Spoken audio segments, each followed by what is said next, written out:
우리가 웹이라고 하는 부분들에 대한 이야기를 좀 나누실 건데, 이 웹이 뭐냐? 웹이 뭐예요? 선생님? 웹이 뭐예요? 몰라요. 그냥 웹은 인터넷 그 자체입니다. 그러니까 인터넷을 우리는 웹이라고 해요. www라는 말 많이 들어보셨죠? 네. 따따따. 그게 웹이에요. 그래서 처음에 의도한 말은 아니겠지만 www가 결국은 왠지 웹 1.0, 2.0, 3.0이 되는 느낌인데 그런 느낌은 아니고 어쨌든 전 세계 모든 사람들이 통신 환경을 통해서 정보들을 원활하게 소통하고 원활하게 이렇게 나누자. 라는 의미에서 www 따따따라는 것들을 정했는데 이게 이제 우리로 생각하면 인터넷이죠. 그래서 제가 오늘 나눈 얘기 중에 인터넷이나 모바일이나 디지털이라는 단어들을 혼자서 쓸 텐데 그냥 인터넷을 이해해 주세요. 이제 생각할 때 편하게. 그러니까 굳이 좀 더 깊게 다루고자 한다면 훨씬 더 좋긴 한데 그 부분보다는 그냥 인터넷이다 라고 생각하시면 되고요. 그래서 사실은 인터넷 1.0에서 3.0이라는 것까지 왔는데 우리가 이런 생각들을 하게 되더라고요. 먼저 저는 그 삼성 90년에 삼성에서 반도체 엔지니어로 일을 시작했고요. 지금은 정보통신업계에서 제가 제일 오래 근무한 데가 다우기술이거든요. 다우키움그룹. 그런데 사람들이 다우기술그룹은 잘 모르는데 이제 IT 업계에 그 40대 이상 되면은 저희 사관학교라고 알아요. 왜냐면은 IT 업계에 상당히 많은 그 전문가들이 저 다우기술이라는 회사를 통해서 나왔고 또 하나는 우리 생활 전반에 인터넷상에서 전반에 이루어지는 상당히 많은 부분들의 뒷부분에 저 회사가 있어요. 우리는 모르죠. 한 단계 깊이 있지. 그리고 여러분들한테 제일 익숙한 이름은 키움증권. 네, 사람이 HR 그 사람 뽑는데 이런 데가 다 자회사입니다. 자회사가 그 등록돼 있는 코스닥에 등록돼 있는 자회사가 7개가 있어요. 그 중에 제가 이 당시에 콘텐츠 사업본부 하면서 만들었던 사업부가 그 콘텐츠 사업본부가 코스닥에 이제 들어가서 키다리 스튜디오라고 지금 팔리고 있죠. 주식이. 옛날에 영화도 만들어봤습니다. 웹툰도 해보고 드라마도 만들어봤어요. 별짓 다 해봤었습니다. 어쨌든 저는 이제 여기서 지어 있었는데 제가 삼성에 있다 나와가지고 들어간 회사가 저 회사고요. 저 회사의 사번이 3개예요. 나와서 사업하다가 망해서 회사 들어갔다가 나와서 스타트업 들어갔다가 또 망해서 다시 회사로 와서 그 회사도 대단하죠. 몇 번씩 불러주고 지금 저 자랑하고 있는 건데 나 생각이 있어서 불렀다고. 그래서 제가 그 처음에 그 대만 애들하고 같이 대만에 출장 갔다가 그 대만 쪽 애들하고 의견이 붙어서 회사에다가 사업자가 냈더니 회사에서 안 한대요 그 사업을.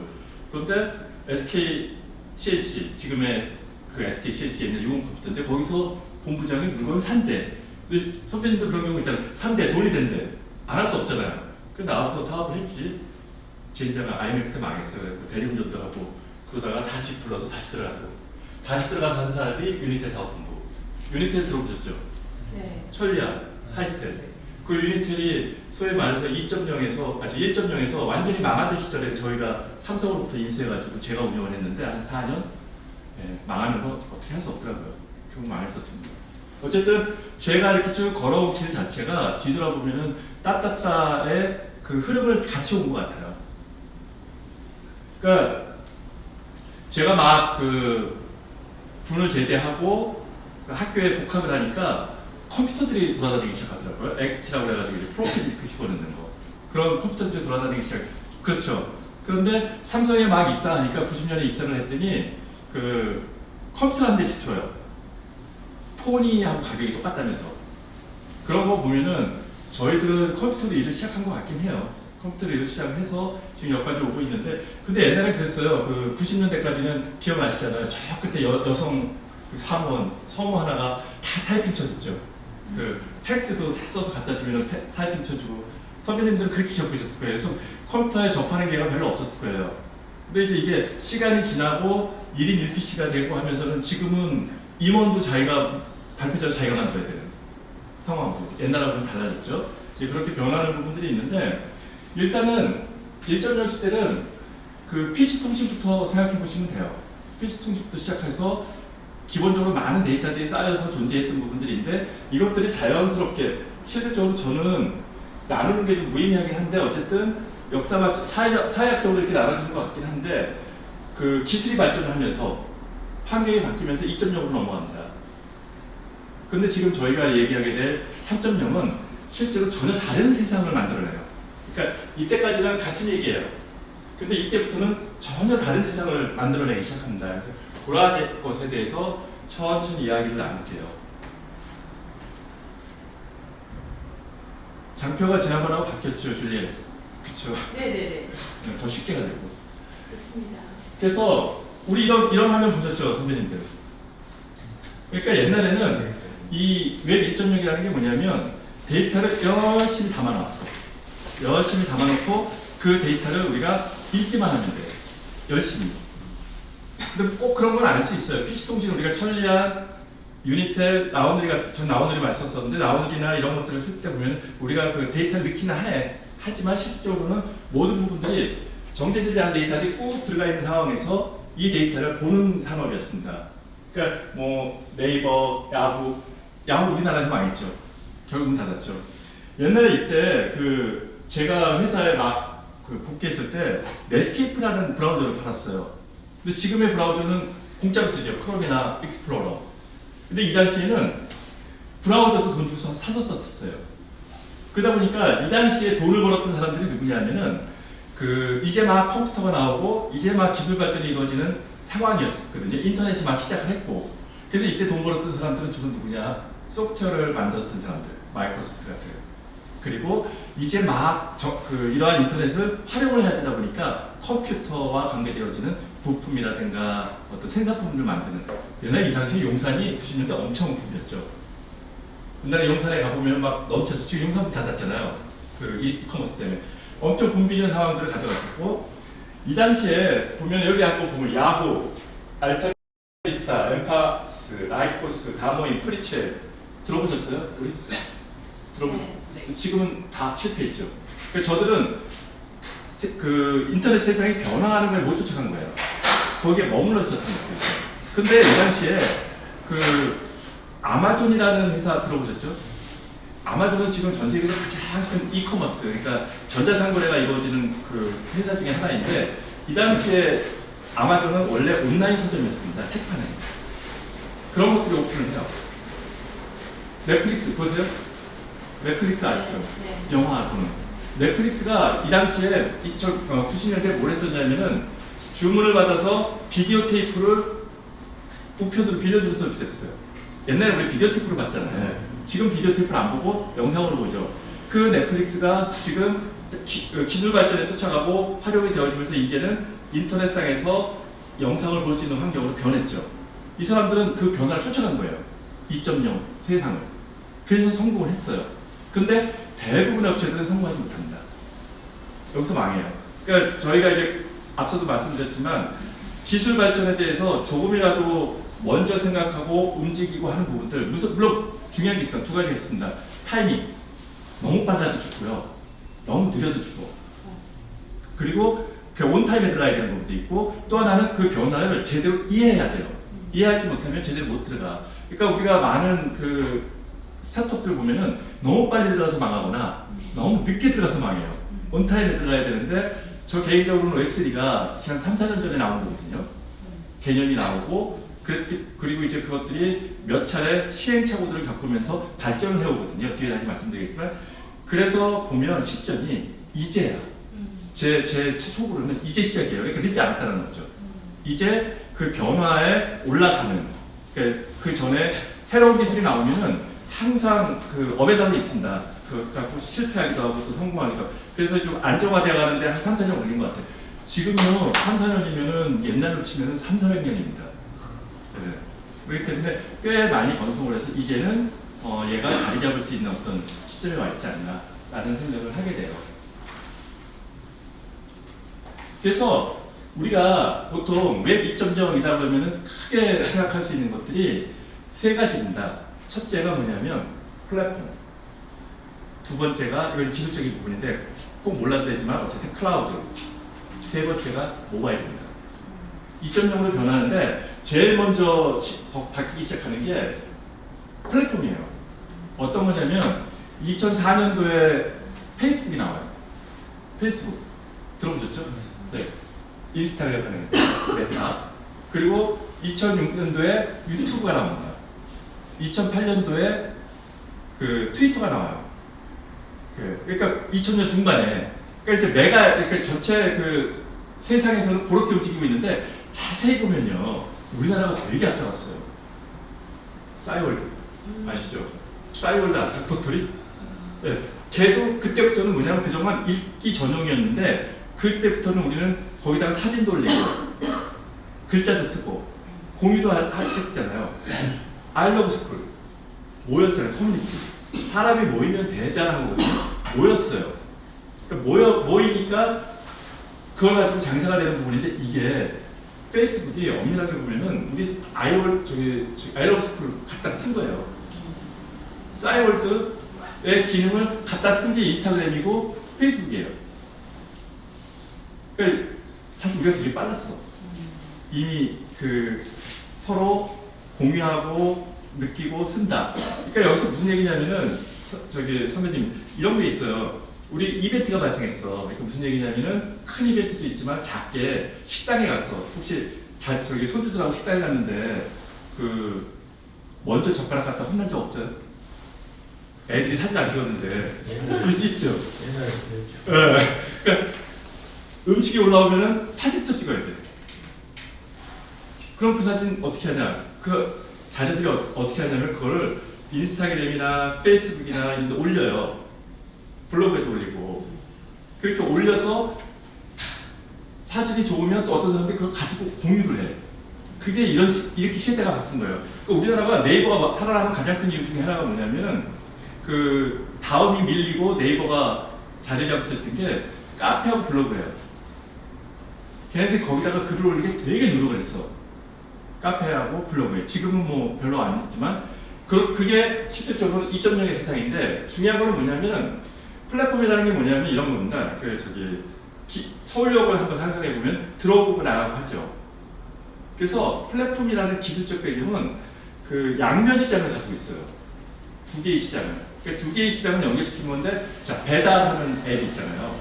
그 배달하는 앱은 한쪽에는 자영업자들 시장이 있어. 한쪽에는 그거를 소비하는 소비자 시장이 있어.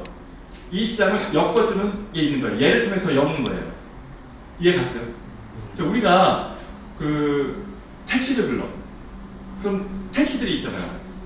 그리고 여기 우리들이 있잖아요. 사용자가. 요거를 엮어주는 게 플랫폼이에요. 그 가운데서 다 연결되어져서 그거 되게 편하겠죠. 그리고 우리가 그 물건 살 때 김영준 선생님은 혹시 온라인 서비스 받는 데 있어요? 물건 사는데?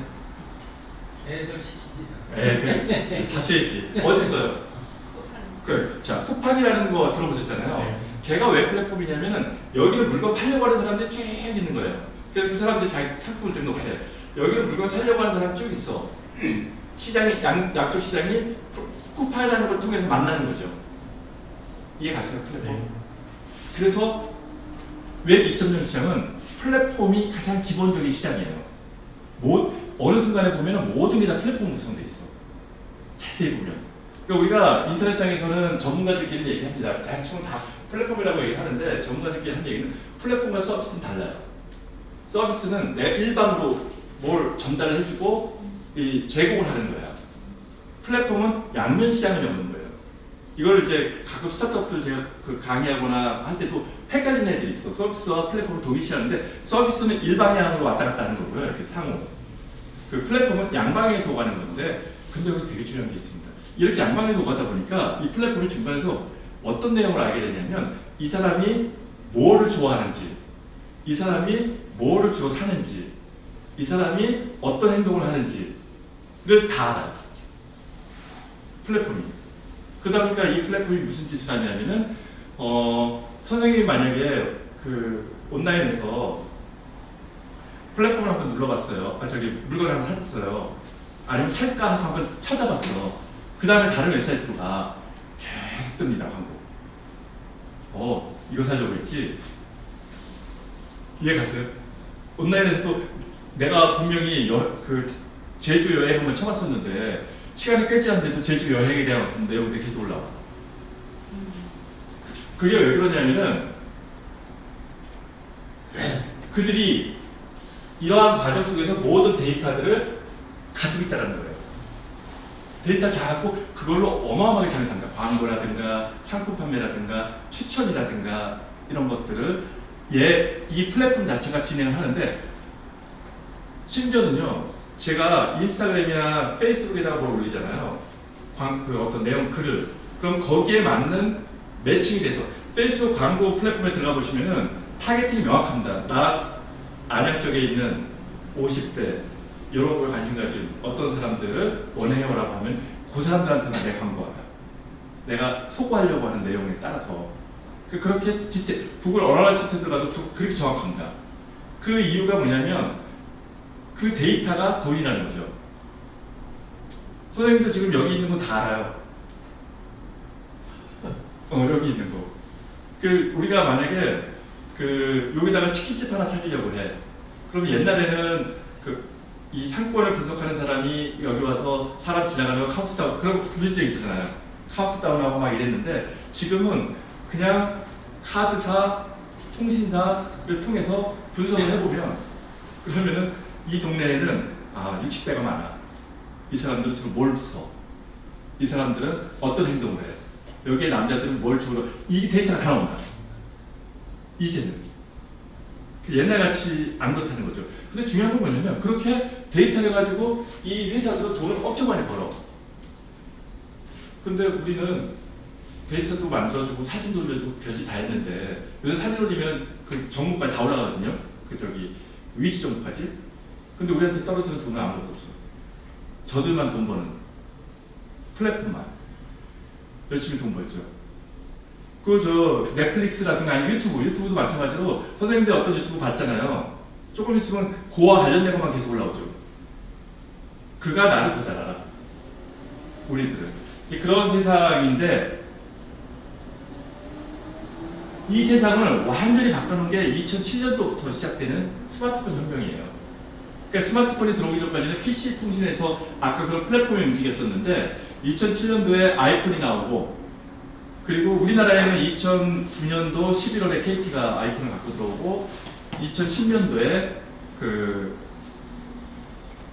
삼성이 옴니아폰, 갤럭시폰 만들면서 실제로 우리나라도 스마트폰 시작이 됐죠. 2010년도에요. 우리나라에서 이제 스마트폰 본격적으로 시작하고, 그 전에 얼리어답터들이 미국에서 사온 아이폰 조금 쓰는 정도였고, 일상화된 그렇게 됐는데, 근데 그걸 쓰고 나서 어떻게 됐죠? 되게 어려웠잖아요, 처음에. 아직도 어려워하시잖아. 그러니까 잘못하신 거예요. 왜 그러냐면은, 예전에는 PC상에서 뭔가를 했는데, 이제는 컴퓨터 한 대씩을 들고 다니는데, 들고 다니는 컴퓨터 가지고 별걸 다 할 수 있어요. 그러다 보니까 어떤 현상이 나타나냐면, 우리나라에 산업을 다 바꿔놓고 있어요. 자, 옛날에 우리 배달 시킬 때 중국집에서 전화가 왔죠. 전화와 연결되어지는 영역이 있잖아요. 전단지 맨날 있고, 지금 전단지도 많이 없어질 뿐만 아니라 피트니스 전단지만 있는 것 같아요. 그리고 어쨌든 전화기가 없어지면서 모바일로 들어갔죠. 그렇죠? 그리고 우리가 여행을 간다고 생각해봐요. 어디 여행을 간다. 그러면은 여행 플랫폼 있잖아요. 야노자라든가 여기어때 같은 데서 신청을 해. 옛날 같으면은 저 여관에 가야 돼, 저기 가야 될 때 전화 걸어서 일일이 맞췄는데, 지금 그냥 앞가에 있던 플랫폼 형태로 다 매칭이 되어서 움직이고 있는 상황들이 벌어지죠. 스마트폰이 세상을 많이 바꿨죠. 심지어는 우리 사회 구조도 바꾸고 있습니다. 이런 게 있어요. 자, 제가 강의할 때 가끔 쓰는 다른 강의에 쓰는 건데, 키오스크 있죠. 네. 키오스크 좀 쓰세요? 그러니까 그거 빨리 배우세요. 요즘 젊은 애들은 되게 싫어요. 앞에서 민기적거리면. 빨리 배우셔야 되는데, 어쨌든 이제는 하긴 해요. 한다고 조금씩. 좀 늦어서 그렇지. 네. 그래서 제가 해줘. 그걸 배우셔야지. 젊은 친구들은 그 뭐지 좀 무시해. 네. 그러니까 이해할 수밖에 없는 게 그들은 그 스마트폰도요. 처음에 나왔을 때 우리가 되게 이게 뭐지 하고 막 연구를 했었어야 되는데 지금 애들은 던져주면 그냥 해. 그냥 익숙해져서. 우리 손주는 박사예요. 그러니까. 그 저희 어머니가 어디 갔다가 스마트폰 이렇게 뭐 하는 거 하는데 그 상담원이 그 얘기 하더래요. 밑에 누가 안 가르쳐줘요? 혼자 사시니까 이게 힘드신데 어쨌든 그 키오스크 자체가 어디로 옮겨가고 있냐면 이미 익숙해지기 시작하는데 사이렌오다. 뭔지 아세요? 그러니까 스타벅스에서 있던 사이렌오다. 이제는 폰에서 주문하고 가서 픽업하죠. 이제 바뀌었지. 옛날에는 키오스크까지 갔는데요.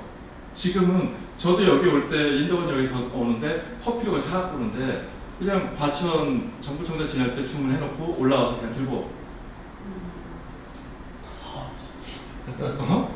개별 식당도 그렇게 된다. 다 돼요. 여기 메가커피도 그냥 그러니까 가서 누르고 있는 시간은 또 아깝고 사람만 몰려있을 때가 있으니까 그냥 가다가 내가 도착할 시간 맞춰서 주문하면 주문이 됩니다. 그게 스타벅스에서 사이렌오더라고 하는데 어쨌든 간에 이렇게 모바일 환경이 이렇게 바뀌고 있는 키오스크 더 어려우신데 진짜 배웠어요, 우리도 키웠어요. 강의하더라고요. 저 아는 오늘 이게 뭐가 또 안 하니까. 들었으면 잊어먹는 거. 돌아서 이제 자주 써야 돼요. 그 스마트폰도 마찬가지입니다. 그래서 그런 스마트폰이 우리한테 되게 익숙해지는 영역을 가져가다 보니까 저희들의 생각까지 바뀌고 있고요. 내용까지 바뀐 거죠. 요즘 아이들 생각 되게 빠릅니다. 그러다 보니까 이제 그 문제도 발생하죠. 깊이 있는 생각을 안 하다 보니까 이렇게 짧게 들어오는 정보들을 가지고 세상을 판단하고 이해하고 그러다 보면 이제 중장년들하고는 점점 멀어지거나 아니면은 뭐 생활의 철학도 그렇지만 정치적 이해관계도 그렇고 모두가 다 벌어지는 그러한 것들이 생기는 부분들이 생겨요. 근데 중요한 건 뭐냐면 4차 산업혁명까지 간대요. 4차 산업혁명까지 간다는 얘기는 뭐냐면은 그 정부에서 정해놓은 4차 산업혁명이 한 20가지가 돼요. 여기 보면은 클라우드 이제 플랫폼이죠. 이게 우리가 하늘에 다 올려놓죠. 그리고 네트워크, 뭐 융합, AI, 뭐 빅데이터 뭐 이런 것들 다 가는데 여기서 중요한 것들 중에 하나가 뭐냐면 블록체인이라는 기술도 지금 암호화폐 얘기하면 블록체인 얘기하잖아요. 블록체인 기술도 4차 산업혁명 내에 하나 들어가는 겁니다. 블록체인도. 그 뒤에 다시 말씀드리겠지만 블록체인은 기술이에요. 블록체인은 암호화폐하고 동일시하는 사람들이 있더라고 가끔. 블록체인은 기술입니다. 그래서 저희가 여기서 제가 이야기하는 블록체인은 뭐냐면 정부에서는요 그런 것들을 되게 고민을 하고 있어요. 그러니까 지금 일부 블록체인이 적용이 되는 게 계약서, 특히 부동산 계약서 같은 거. 그 블록체인을 담아놓으면 내가 지금 여기서 블록을 하나 만들었어요. 하나 만든 거예요. 등록을 한 거예요. 그리고 우리가 판매 계약을 해. 그러면 블록이 하나 또 만들어져. 그러면서 양쪽에 똑같은 기록이 들어가요. 또 뭔가 거래가 이루어져. 그럼 똑같은 게 여기 하나 더 생기는데 추가된 내용이 들어가겠죠. 또 추가된 내용이 들어가고 움직일 때마다. 그러면 이 블록이 계속 늘어날 거 아니에요. 그런데 내가 이거 내 거 아니야. 아니면 나 수정하려고 해도 수정하려면 다 수정해야 돼. 이해 가세요? 여기에서 들어간 변화가 우리한테도 다 같이 기록이 되어 있는 거거든요. 더해져서. 근데 내가 만약에 하나를 고치고 싶어. 그러려면은 이론적으로 51개를 고쳐야 되는. 그런데 이 블록이 10개, 5개, 6개면 모르겠는데 이게 수백 개, 수천 개 되면 못 고치죠. 이런 것들이 이제 블록체인이에요. 그래서 주로 계약과 관계되어지는 영역에서 정부에서도 많이 진행을 하려고 해요. 그러면은 그 중간에 다른 장난 못하니까. 뭐 어떤 게 이해 안 가시는 것 같아요? 아니 그게 나하고 원장님하고 어떤 계획이 돼 있어. 근데 이게 제 3자한테 갔는데 이 사람은 사실 알 필요가 없잖아. 둘한테. 왜 여기까지 그게 몰라요. 우리 내용 몰라.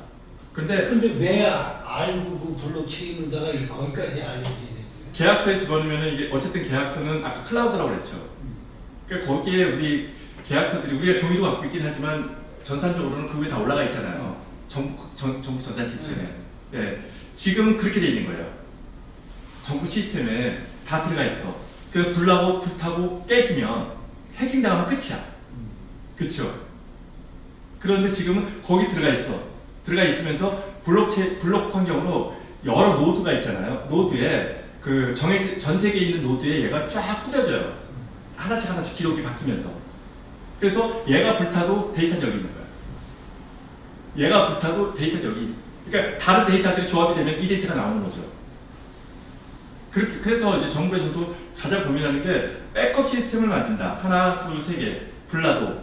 그래서 제가 했던 회사 축전 같은 경우가 산이 이렇게 있는데 신한은행 데이터 세트가 들어와 있어요. 걔네들이 주장하는 게 뭐냐면, 그래서 은행 데이터들의 백업 시스템은 산이 이렇게 북쪽하고 이렇게 있으면 이쪽에 있어요. 폭탄이 와도 이쪽에 안 떨어지게 한다고. 근데 제가 아는 친구가 군에 오래 있었던 친구가 국방이라고 반칙부터 지나가다가 웃긴다. 요새 미사일은 그렇게 안 다닌다며요. 요새 미사일은 이렇게 내리꽂히든지 이렇게 온다면서요. 옛날에 이렇게 그렇게 했는데 그래서 지금도 백업 시스템을 만드는데 그 백업이 불안한 거예요. 지금 그 네이버가 춘천에 가보면은 어마어마하게 큰 공지수가 있습니다. 거기에 데이터 센터가 있어요. 그 가평에. 그걸 작살나면 끝나요. 그래서 걔네들도 그것들을 몇 군데다가 분산해 놓고 시작했는데 그 중에서도 중요한 금융이나 이런 데이터들은 블록체인으로 올리겠다라는 게 지금 한국은행도 블록체인에 올리겠다고 얘기하는 게 그런 이유입니다. 그러니까 그래서 예를 들어 이게 기술적으로 내가 갖는 게 아니고요. 내 컴퓨터를 블록체인 상에다 올리겠다라고 하는 업체들이 있을 거 아니에요. 그 기관들이 있어요, 많이. 그러니까 아까 같은 IDC 센터들이 그런 걸 이렇게 열어놔. 블록체인으로. 그러면 여기 있는 데다 거기도 가 있는 거지. 그게 수천 부대 똑같은 카피되어 있는 건데. 그래서 뭐 하나 변하면 그 변한 것들이 쫙 같이 깔리는 거죠. 심지어는 스마트폰 위에도 올라가요. 이게 완벽하게 이딴만한 그 하드웨어, 물리적인 게 뭐가 올라가는 게 아니라 숫자들이 이렇게 올라가는 거거든요. 그래서 연결되어지는 그런 기술들을 가져가는 부분들이 있고, 이렇게 블록체인 기술이 블록체인 기술 그런 것들이죠. 그런데 우리가 최근에 그 현대자동차 노조에서 저걸 한다고 그러잖아요. 그 로봇 들어오는 거 반대한다고. 들어보셨어요? 거기에 반대한다고 하는데 될 일이 아니에요, 그게. 세상은 변하는 겁니다. 변화가 또 옛날에 그 19세기에 그 방직기 부순거하고 똑같은 거예요. 그래 봐야 흘러가는 건데, 그럼 여기서 되게 끔찍한 일이 벌어지는데, 이것도 그냥 여담인데, 기본소득? 그 기본소득 가지고 뭐라고 그러는데, 민주당이 뭐라고 한다고 국민의힘이 지금 되게 뭐라고 그러잖아요. 근데 국민의힘이 1, 2년 전에 만든 자료에 보면은 지네들도 기본소득 주장해요. 정치 바뀌었다고 괜히 이렇게 바꾸는 건데, 근데 기본소득이 문제가 되는 게 뭐냐면 현대자동차 로봇이 일 다 해. 사람은 할 일이 없어. 그러면 어떻게 하죠? 그래서 결국은 기본소득이 가야 되는 상황이 벌어질지도 몰라. 사람은 일을 못하니까 기본적인 생존을 해야 되잖아요. 그래서 이 웹키가 필요한 겁니다. 장기적으로 저희들한테. 그렇게 될 수도 있죠. 우리 세대 아니면 우리 다음 세대가 되죠. 그렇게 변할 수 있어요. 현대자동차 저렇게 난리치는데 누가 글 쏘는 거에 나오더라고요. 노조가 문제가 아니라 당신들 자녀가 문제라고. 그렇다면 우리가 생각을 바꾸고 생활하는 부분들도 바꿔야 되는 것들이 존재하는 거죠. 그래서 데이터가 엄청 발전하고 이런 것들이 모이니까 앞서 말씀드렸듯이 산업이 변해요. 데이터가 변하니 키오스크 갖다 놔. 그러니까 사람 빼. 공장 스마트 팩토리 한대. 자동화 시켰어. 인력 빼. 물론 또 안 가는 것도 있어요. 젊은 애들 지방에 안 나가요. 그 2000 언제더라? 박영선 장관이 상자부 장관, 중기청 장관 할 때 그때 스마트 팩토리 2,000개를 만들겠다고 그랬어요. 전국에. 근데 갈 사람이 없어. 젊은 애들이 안 가요. 시골에. 그럼 뭐 이런 경우들이 생기는데 어쨌든 간에 뭐 중장년 보내면 되죠. 뭐 저희 공부해서 가면 되지. 그러니까 한두 명만 있으면 되니까. 그렇게 해서 세상이 변화하고 있는 부분들이 있고, 이렇게 변하는 부분들이 산업구조만 변화시키는 게 아니라 조금 아까 얘기했다시피 저희들의 행동, 문화, 경제, 생각하는 거 모든 걸 다 바꿔놓고 있죠. 이제는. 그런데 이런 과정이 얘네들의 기본이 뭐냐면 데이터입니다. 그래서 문재인 정부 때 뭐 했었냐면 데이터 댐 사업이 있었어요. 데이터 모으자. 데이터 열심히 모으면 그걸로 돈을 만들 수 있다. 그 서울에서 쓰고 있는 요새는 KPS라고 하는데 서울에서 쓰고 있는 기후동행 카드가 있는데 기후동행 카드 내릴 때 하차할 때 태그 안 하면 24시간 잠겨요. 안 돼. 벌칙이야. 왜? 그 동행 카드가 62,000원으로 나머지 부분을 이렇게 털어준 이유 중에 교통비를 절감시키는 부분도 있지만 또 하나는 뭐냐면 이동하는 사람들의 데이터를 모으는 겁니다. 어디서 환승 제일 많이 하는지, 어디서 뭘 하고 있는지. 교통카드는 그걸 다 모아요. 그래서 그걸 가지고 교통정책을 정합니다. 그러니까 지금 세상은 다 그렇게 데이터로 모이고 데이터가 모이니까 더더욱더 집중되죠. 모든 게. 그 얼마 전에 한 2년 전에 어떤 업체 하나가 아주 그 과징금을 먹었어요. 그 과징금 먹은 것 중에 하나가 뭐냐면 그 챗봇을 만들어서 챗봇이 뭐냐면 로봇인데 그 대화를 해요. 대화를. 요 최근에 또 다른 게 나왔지만 AI 대화를 하는데 여기다가 카카오톡에 있는 그 남녀들 간에 대화했던 내용들 수억 번을 거기다 넣었어요. 데이터를. 근데 우리나라 남녀들의 대화가 수준이 되게 야한가 봐요. 챗봇이 들어가면은 성희롱을 해. 무슨 말인지 알겠어? 그 내가 뭘 물어보면은 뭐 이렇게 그런 어떤 성적인 농담들을. 그리고 1억 3천 과징금 먹었어요. 데이터가 그렇게 중요한데도 불구하고 데이터가 어떤 데이터냐에 따라 다른 거죠. 그래서 세상은 그런 것 같아요. 그 로봇이든 인공지능이든 뭐든 기계는 거짓말하지 않아요. 프로그램도 거짓말하지 않아. 단지 그거를 쓰는 사람이 잘못이지. 사람이 그거를 바꿔 쓰는 거 아니겠어요? 그러다 보니까 데이터가 모이니까 이런 데이터가 모이는 부분들을 가지고 저들은 돈을 벌어요. 사람들을 이용해. 사람들도 관리해. 그래서 돈을 버는데 어때요? 그 우리가 만들어줬는데 우리 게 아니야. 내가 일거수일투족 사진을 열심히 올리고 있는데 그 열심히 올린 일거수일투족 사진을 가지고 나의 취향, 나의 관심, 내가 어디서 어떻게 활동하는지를 위치까지 다 알아. 그리고 거기에 맞춰서 나한테 살짝 던지죠. 너 이런 거 있는데 한번 해볼래? 요거 사볼래? 여기 가볼래? 그리고 우리는 어떻게 그 중에 하나를 선택하지. 돈을 쓰죠. 이런 것들입니다. 그러니까 그 우리도 인간들도 이 데이터에 의해서 그렇게 훈련받아지면은 쿠팡 쓰시잖아요. 쿠팡에 내 정보 날라갔대. 내 정보 날라갔다는데 사실 예민한 사람들 나는 쿠팡 정보 날라간 거 갖고 화 안 났어요. 왜냐면 이미 내 정보 내게 아니야. 공공의 것이야 이미. 네, 그러는데 쿠팡이 한 행동들 특히 이제 뭐 미국 정부 한 행동 그래서 저 최근에 쿠팡 탈피했어. 그 전까지는 안 했는데 왜냐면 개인정보까지는 알겠어. 그리고 그거를 기관이나 저기가 그 어디야 기업이 어떤 노력을 하기 위해서 막 노력을 하면 되는데 그 다른 형태를 가져가는 게 싫었어. 그게 애니메이 어쨌든 내 정보를 가지고 그들은 별짓을 다 하고 있거든요. 근데 이제 제일 중요한 거는 우리 어머니가 요새 스마트폰 배우신대요. 그래서 걱정돼요. 이제 프로그램 깔기 시작할 거 아니야. 그럼 보이스피싱 이런 거 대응 못하면 이런 것들이 문제가 될 수 있는데 어쨌든 간에 내 정보가 다르게 쓰이는 부분이기 때문에 우리도 우리 정보를 그렇게 해서 들어오는 것들에 대해서 대응할 수 있는 능력도 갖춰야 돼요. 그럼 예를 들어 안티보이싱이든 뭐든 프로그램 깔든지 뭐 AWS에서 설치해주는 걸 막든지 하여튼 그거를 대응하지 않으면 안 되는 부분들이지. 그런데 이 폰은 언제 어디서나 해킹돼요. 그래서 나오는 것들이 저런 쿠퍼폰 같은 겁니다. 그러니까 디지털 월렛이라고 그래가지고 저기 그 홀드 월렛이라고 그래가지고 우리 USB USB는 별도 통신하고 연결 안 되잖아요. 그러니까 그렇게 USB 메모리 떨어져 있는 것처럼 떨어진 걸 가지고 있으니까 저 안에 들어가 있으면은 개인 정보나 아니면 그 앞으로 뒤에서 얘기했지만 지갑 같은 것들 지금 TP 지갑 갖고 있잖아요. 그런 것들을 명확하게 보호할 수 있는 체계들을 갖춰가는 시스템들이 나오기 시작하죠. 일반 폰에서는 그게 좀 힘든 부분이 있고, 그래서 어쨌든 중요한 거는 데이터 사회, 플랫폼 사회에 우리들의 모든 것들은 내게 아니다.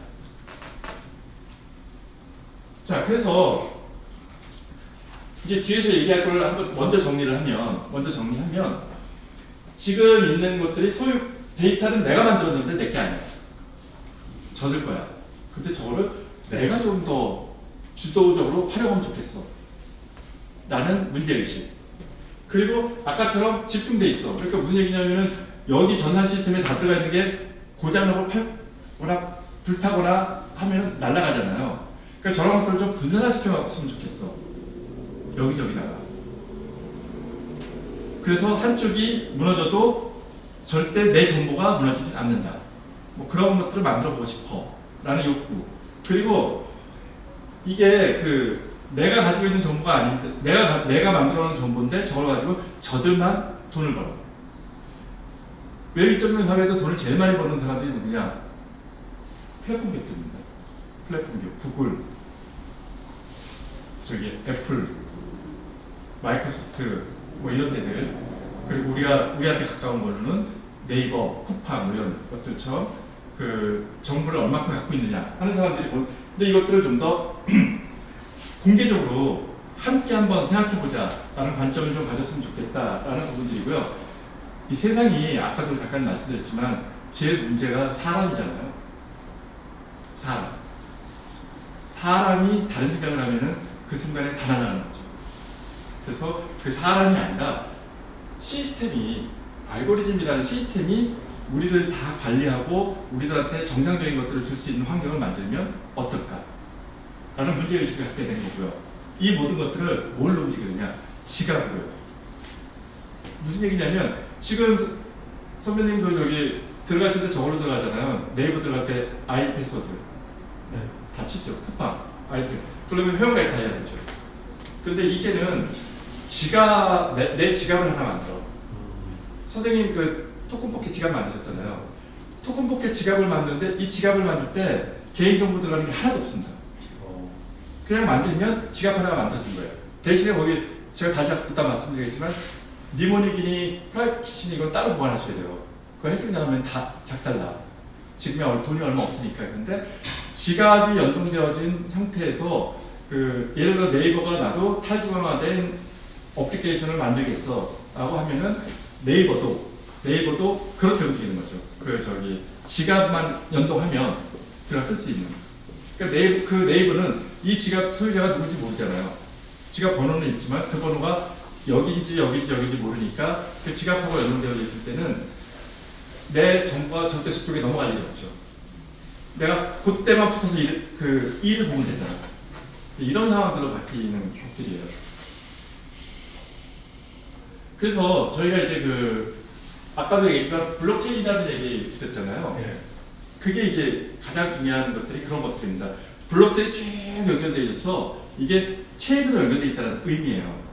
분산원장이라고 그러거든요. 그래서 저 기술이 나오면서 그 여러 가지 새로운 기법 기술들이 나오는데 그 중에 이제 대표적인 게 금융 쪽에서는 암호화폐입니다. 블록체인을 시작으로 해서 암호화폐들이 지금 뭐 16,000개가 있다고 그러는데 쭉 계속 나오기 시작하는 것들이죠. 암호화폐 자체가.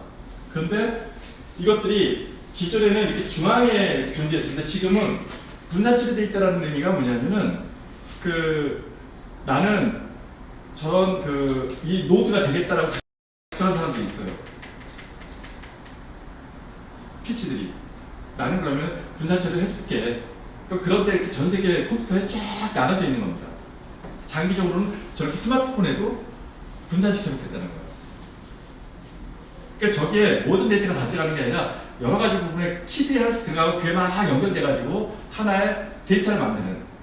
저게 수만 개, 수천 개면은 아주 가볍게 만들어 쓸 수 있겠죠. 이렇게 만드는 것들을 통해서 나로서 새로운 네트워크에 올라가 있겠다는 겁니다. 나는 나로서.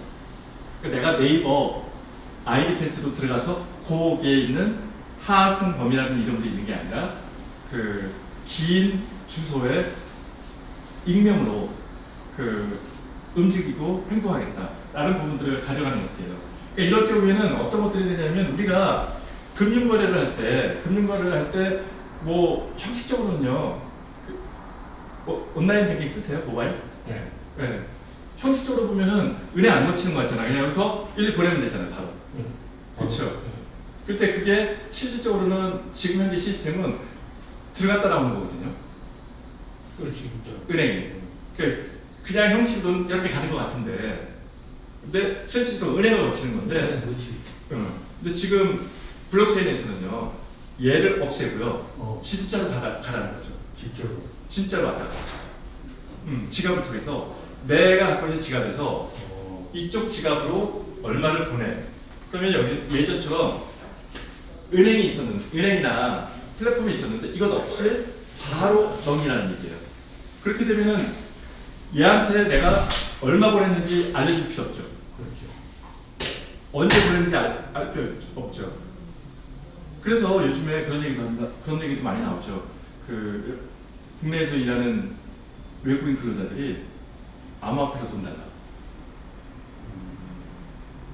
그러면은 스와프라고 해서 그들 나라 베트남이나 네팔 같은 데다가 돈을 보낼 때 은행 통하면은 짧게는 1, 2일, 길게는 3, 4일 걸리거든요. 거기다 수수료도 줘야 돼요. 대포. 그냥 가는 겁니다. 여기서 1초, 2, 3초 내 상대편한테 넘어가는 형태들을 만들죠. 이게 이렇게 이루어지는 부분들이 있고요. 근데 이게 실제로 우리가 3.0이라면은 뒤에 다시 말씀드리겠지만 가장 중요한 부분들이 신뢰하고 보상이에요. 무슨 얘기냐면은 그 블록체인 상에 뭘 만들어내냐면은 코드로 그 프로그램을 만들어놔요. 그걸 이제 그 스마트 컨트랙트라고 그러거든요. 이게 원래는 이제 비트코인이라는 데서 나오고 이더리움이 나오면서 이더리움에서 스마트 컨트랙트라고 하는 기술적인 부분들을 만들어냅니다. 오픈 소스로 돼 있어요.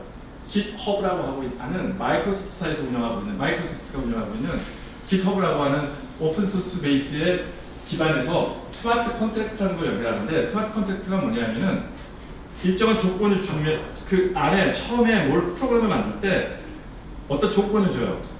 자, 10원을 넣었어. 그럼 1원이라는 이익을 어떤 조건이 만들었을 때 줘. 그리고 이분이 판다고 내놔.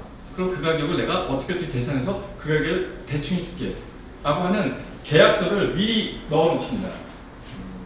이 계약서는 변할 수가 없어요. 한 번 만들어 놓으면. 우리가 가장 문제가 되는 게 뭐였죠? 앞서도 얘기했지만 사람입니다.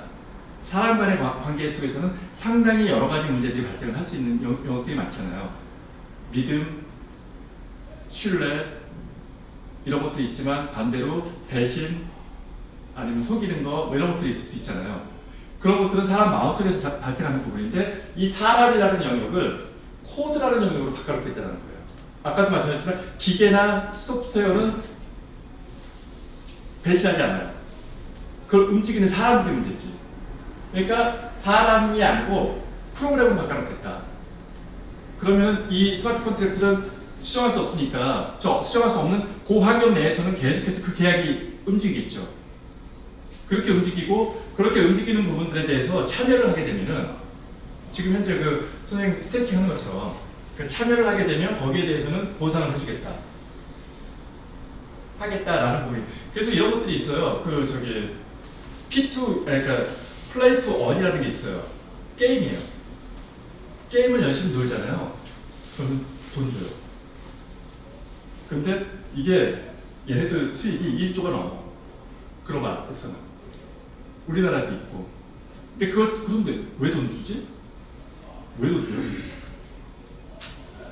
무슨 얘기냐면은 지금 현재로서는 이 보상을 다 토큰으로 이루어지는 부분들이 있는데 걔네들 같은 경우에는 그걸 통해서 광고도 하고 또 다른 사업도 하고 막 이런 부분들을 또 토큰으로 내놓고 토큰의 가치 상승을 만들어서 그래서 이익을 만들어내는 구조를 갖고 보상이라는 체계를 만들어내고 있습니다. 뒤에서 좀 더 다시 말씀드릴게요.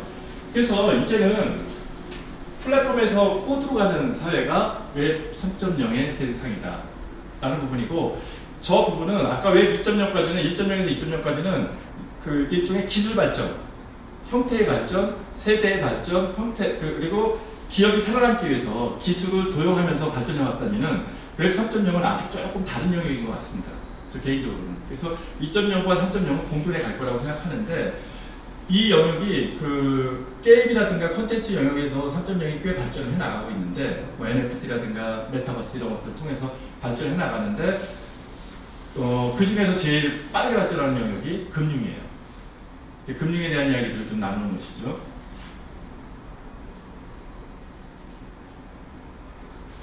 이게 왜 이런 사태가 벌어지냐면, 혹시 선배님들 아세요? 리만 브라더스 서프라이즈 모기지. 그러니까 저 신종자들이 갖고 있는 주택에다가 담보 대출했다가 파생상품들이 다 작살나죠. 그래서 저거 살리겠다고 미국 정부가 양적 완화, 달러 엄청 지원했죠.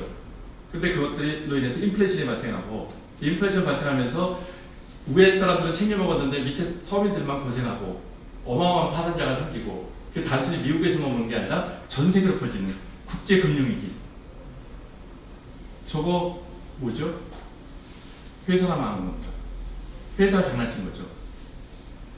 제가 그 삼성전자를 막 나오면서 그때 우리 사주 받은 것들 팔았어야 돼요. 우리 사주는 팔아야 되잖아. 우리 사주를 팔아갖고 우리 아내하고 반을 쪼갰어요.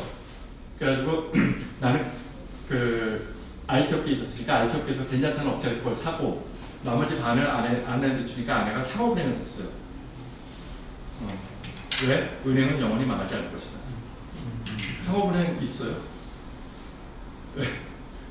이제는 은행도 망하는 거야. 은행이 망한다고 생각해 본 적 있어요? 근데 은행이 망해. 이제 그런 세상에 온 거죠. 사람이 하는 부분들이, 그리고 리먼 브라더스처럼 이렇게 어마어마한 기업도 망해. 너무 힘들죠. 그러다 보니까 그 어떤 사람들한테는 이 세상에 불신이 오기 시작했지. 은행도 나를 배신해. 이 배신하는 세상 어떻게 하지? 그래서 이 사카시 나카모토라는 익명의 사람이 블록체인이라는 기술을 가지고 그 외에 비트코인이라고 하는 암호화폐를 만들어요. 즉 블록체인, 탈중앙화되는, 그 중앙에 가 있지 않고 누구든지 정보에 접근할 수 있는 블록체인이라는 기술 위에다가 암호화폐 중에 제일 먼저 나왔던 비트코인을 만들어요. 저 사람은. 그래서 이 사람이 그 비트코인을 2009년도 1월에 첫 채굴을 하거든요. 이때 발표를 하고 1월부터 4개월 있다가 첫 채굴을 해요. 지금 얼마예요? 왜 안 썼어요? 몰랐어. 왜 못 썼어요? 몰랐잖아요. 이렇게 올렸지. 그러니까 제가 저주에 2010년도인가 11년에 대표가 불러서, 야, 앞으로 지금 우리 앞으로 이 비트코인, 블록체인 기반에서 우리가 키움기권에 가야 될 사업 영역에 대해서 좀 조사 좀 해봐. 모바일하고 같이. 그때 저 보고 했어요. 블록체인 모르겠는데 비트코인은 사기입니다. 그때 그 트위터가 나온 다음에는 되게 많이 활발한 오프라인 모임들이 있었는데, 제가 이제 만났던 팀들이 그 소위 말해서 IT 업계에서 그때 40대 중후반 때니까 되게 많았어요. 그 저것들이 그 멤버들이 지금 알고 있는 뭐 정지훈 박사님 뭐니 그 유튜브에 나오고 하는 교수들이나. 근데 그분들 같은 경우에 또 딱 둘로 갈라지더라고요. 3분의 1 정도, 3분의 1 정도는 비트코인 샀어 그때 막. 근데 아마 지금까지 갖고 있진 않았을 거예요. 어쨌든 샀어요. 3분의 2 정도는 그걸 가짜라고, 말도 안 되는 일이라고 논쟁하면서. 그 지난번에 박성훈 씨 만난 분 있어요. 저기 SK의 그 ICO, 그러니까 이쪽 CIO 정보통신 담당하는 임원인데, 그 친구가 그러나 아니면 요새 잠깐 다 된 그 김유신 하나의 그만 김유신 상무하고도 얘기해봤는데, 걔네들은 돈 그거 갖고 있었어. 언제 팔았는지 모르겠는데 상당히 많은 이익을 봤다고 그러더라고요. 그리고 그 중에 한 친구는 그 돈 바로 갖고 지금 뭐 하냐면 벤처 투자예요. 업체에다 투자해 준 사업. 그러니까 그러한 부분들이 있는데 누구도 관심을 못 갖죠. 그럼에도 불구하고 중요한 건 뭐냐면 은행이 아니고 알고리즘이 기본이 되는 산업 형태로 변화가 이루어진 겁니다. 변화가. 그래서 비트코인은 2009년도에 나온 이후에 지금까지도 그 자산으로서 저장되어지고 또 송금되어지는 형태로 가져가요. 그리고 완벽한 보안성을 갖고 있습니다. 이제 가끔 이제 그런 얘기 하잖아요. 선배님 궁금할 거예요. 비트코인이 왜 이렇게 가격이 올라가? 그러는데 사실 되게 금 같은 거죠. 근데 이게 뭐냐면 10분에 1개씩 생깁니다. 비트코인은. 어마어마한 전기를 써가면서 딱 그 수학적 계산들을 해내요. 그 수학적 계산을 해서 계산이 딱 맞은 비트코인 하나 툭 튀어나와요. 보상이에요. 툭 튀어나오면은 비트코인이 하나 만들어지면은 그 만든 사람한테 보상을 해줘요. 너 일했잖아 열심히. 그리고 그게 나와서 판매가 사람들한테 가치로서 금처럼 돌아다니면서 가치를 부여받잖아요. 그러는데 중요한 건 그렇게 무한정으로 나오면 가치가 왜 올라가야 되지? 그래서 암호화폐 쪽에는 소각이라는 단어가 있는데 얘네들도 반감기라는 게 있습니다. 그게 아마 올해인가 내년일 거예요. 4년에 한 번씩 반을 쪼갭니다. 태워버려요. 수량을 줄이는 거죠 계속. 그래서 총 수량을 여기에 맞춥니다. 그래서 이 숫자까지 아직 못 찾거든요. 이 숫자까지 다 차면은 비트코인은 거기서 딱 멈추게 돼 있다고 하더라고요. 더 이상 생산이 안 됩니다. 그래서 희소성을 가져가는 겁니다. 그럼 그 실물 경제하고는 무슨 관계가 있는데? 지금 비트코인 폭락했다고 뉴스에 맨날 나오는데 그 실물 경제하고 관계가 있어야 그게 가치가 올라가든가 그럴 텐데 그냥 우리 평범한 생각으로 봐서는 실물 경제하고는 관계가 없을 것 같다고. 그런데 왜 가격이 올라가는지 이해가 안 됩니다. 그렇죠. 그러니까 그 이제 문제가 뭐냐면은 이런 거 같습니다. 그러니까 쟤는 실물하고 전혀 관계 없어요. 비트코인을 눈으로 본 사람도 없어요. 그렇지. 금처럼 쌓아놓고 있는 것도 아니야. 만져본 적도 없어. 그런데 비트코인은 그렇게 올라간대. 거래소에서 순전히 알고리즘에 의해서만 움직인대. 그러는데 뒤에 다시 말씀드릴게요. 비트코인 같은 경우에는 그렇게 자리 잡았는데 그게 실물 경제하고 연결되는 건 없잖아요. 근데 그게 또 실물 경제하고 연결이 돼요. 무슨 얘기냐면 팔면 돈 되잖아요. 거래 수익이라는 건 없잖아요. 100원에 사서 가격 오르면 파는 거고 가격 떨어져서 손해보는 사람이 있는 거고. 이게 소위 말해서 이제 트레이딩이죠. 사고 팔고. 제가 주식에 항상 실패한 이유가 주식 안 하는 이유 중에 하나가 건데 항상 내가 팔면 올라. 내가 사면 내려. 비트코인도 그런 경우 많이 있을 거 아니에요. 그러니까 그런 것들 때문에 트레이딩에 대해서는 좀 관심이 없어요. 거래에 대해서. 근데 그게 귀하다는 생각이 금하고 똑같은 거죠. 금이나 그 은이나 동은 산업에라도 들어가. 금은 산업도 안 들어가. 산업에 들어가는구나. 네. 저기 제가 반도체 공장에 있을 때 기흥에 있을 때 이 몰딩이라고 그러는데 반도체 칩에다가 그 다리를 달면 다리하고 반도체하고 연결을 금이 시켜요. 금으로 연동을 해, 연결을 해. 쭉 연결을 하는데 그게 순도 99%야. 금이요. 근데 어느 여직원이 그 들고 나가서 수원시내에서 팔다 걸렸어. 걸릴 수밖에 없는 게 그게 99%야. 그 금은방에서 봤을 때 99%짜리 금을 만날 수가 없어요. 그렇게 쓰이네. 하여튼 좀 그렇죠. 근데 뒤에 가면 다른 얘기가 나오는데 어쨌든 비트코인을 제일 많이 갖고 있는 나라가 중국이랬잖아요. 중국. 북한도 많이 갖고 있대요. 해킹해서. 그 지갑 조심하셔야 되는 게 지갑 해킹 나가면 싹 뺏깁니다. 우리나라 얼마 전에 저 검찰에서도 한 700억 원 날렸다며요. 압수해놓은 700억 원의 USB 있는 게 해킹당했대. 맞아요. 다 달렸다. 그러니까 지갑 조심해야 되는. 그 털어가는 사람이 누군지도 몰라. 지갑에서 지갑으로 옮기니까. 지갑을 어떻게 해킹하죠? 지갑을 어떻게 해킹? 그러니까 저기 그 지갑을 어떻게 해킹하냐면 그 니모닉이나 프라이빗 키 있죠. 그걸로 들어가는 겁니다. 그걸 내가 만약에 니모닉이나 프라이빗 니모닉은 12개짜리로 생성된 영어 단어예요. 좀 이따 그것도 따로 메모해야 돼. 그러니까 그거를 갖다가 내가 종이에 적어서 따로 갖고 있으면 되는데, 근데 상대편이 딱 들어가 보니까 이 사람이 그걸 다 틀리기 때문에 이 번호만 갖고 있다고 해서 내 지갑을 찾을 수가 없죠. 이 번호가 삼성 웰렛에 있는, 여기 삼성 스마트폰에도 지갑이 있거든요. 지갑인지 토큰 포켓 지갑인지 그 마스크 메이커 포켓 지갑, 어느 지갑에 니모닉인지 모르잖아요. 처음에는 무슨 말이냐면 얘가 키가 있어, 열쇠가 있는데 이 열쇠가 어느 방에 열릴지는 모르잖아 처음에. 그런데 해커가 안에 들어가 보니까 이 사람이 갖고 있는 지갑이 A야.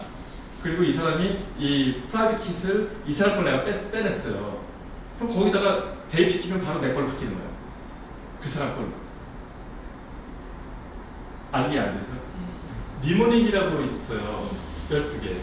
그 니모닉을 가지고 그냥 토큰 포켓 내 거에다가 딱 해서 계좌 있음 하고 니모닉 그 니모닉 12개 쭉 입력시키면 딱 치면은 그게 나도 들어간 거야. 내가 옮겨놓은 니모닉을 거야. 붙인 거예요? 네? 니모닉을 해킹한 거예요? 그렇죠. 그럼 니모닉을 근데 어떻게 해킹하냐고? 그러니까 PC에 놓쳐 저기 저 핸드폰에 스마트폰에 주면 안 된다는 얘기죠? 예 저기 클릭복사에서 놔두지 말라고. 그래서 종이에 써놓든지 아니면은 저 같은 경우는 USB에 넣어서 따로 갖고 있다가 필요할 때만 잠깐씩 꽂는. 그러니까 이 컴퓨터가 계속해서 저기 온라인에 온돼 있는 경우가 많지 않잖아요. 유튜브 같은 경우에는 껐다 켰다 켰다 켰다 하잖아. 근데 스마트폰은 다르거든. 스마트폰은 항상 온돼 있는 거거든. 항상 켜져 있잖아요. 그래서 이와 같은 경우에는 최근에는 기술이 발전해서요. 그 여기다가 충전기 있죠.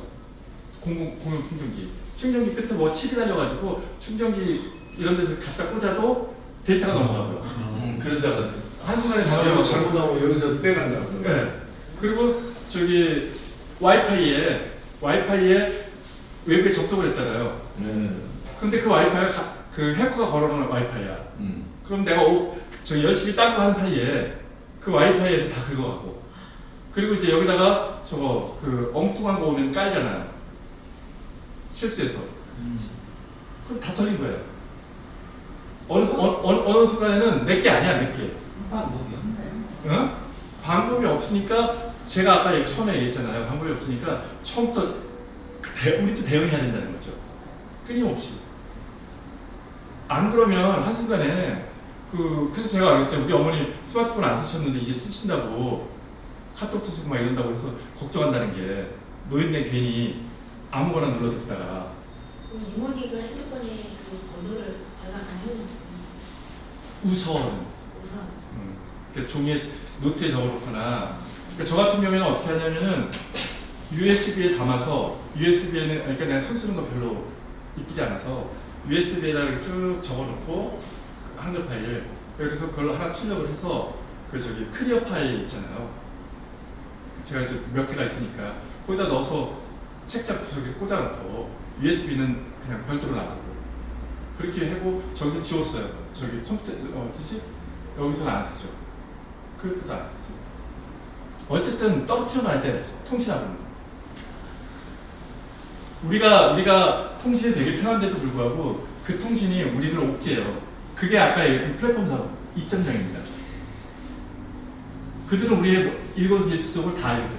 지금 저희가 여기 지갑을 가끔 열 때 거기에 저희 니모닉이 들어가요. 지금 지갑 열고 보면 니모닉 다 볼 수 있어요.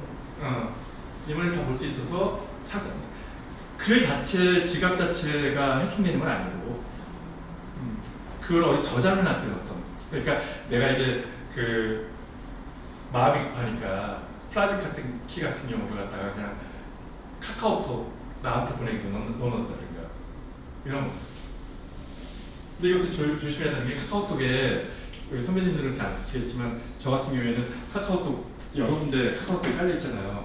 쭉 올리고 PC는 지웠는데 저기 컴퓨터는 쟤는 여기 그냥 사라질 수도 있어. 여러 군데 같이 뜨잖아. 그러니까 우리가 보안에 대해서는 꽤 중요하게 생각해야 돼요. 보안에 대해서는. 저희 이제 키움 육관하고 일을 하면서 그런 것들 때문에 화이트 해커들을 써서 실제 침투를 시키면은 항상 뚫려요. 항상. 그래서 아까 제가 얘기했잖아요. 쿠팡 정보 날라간 거 그냥 화 안 났다고. 쿠팡 경영진이 하는 행태가 화가 났다는 거지. 그래서 쿠팡은요, 막 탈방해도 좋아. 탈방해야 돼. 저 개인적으로 생각합니다. 쿠팡 안 망해요. 그로 인해서 경영진이 바뀔 수 있고 누군가 다른 사람이 인수하면 돼. 기업은 그렇게 함부로 망하지 않아요. 근데 지금 있는 현 경영진이 아니라는 거지. 그리고 쿠팡 망하면 안 돼요. 거기 일하는 사람이 얼마나 많은데. 그러니까 누군가 다른 사람이 인수하든지 아니면 뭐 다른 형태로 변화하든지. 그래서 현 경영진의 문제거든요.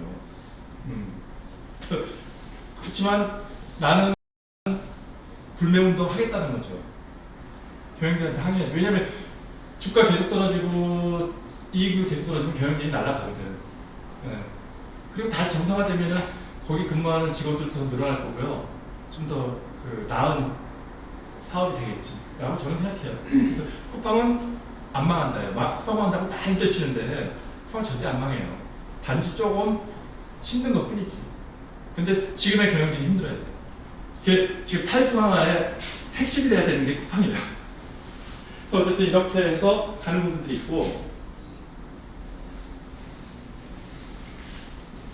그래서 이제 아까도 얘기했다시피 비트코인은 디지털 자산으로서의 역할, 생물도 되고 해서 암호화되고 보안성 있는 어마어마한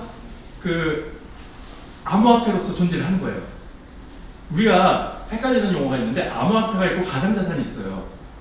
무슨 얘기냐면은 똑같이 온라인상에서 거래되는 금융 거래야. 근데 CBDC라고 해가지고 지금 제일 빠르게 가고 있는 애들이 중국 위안화.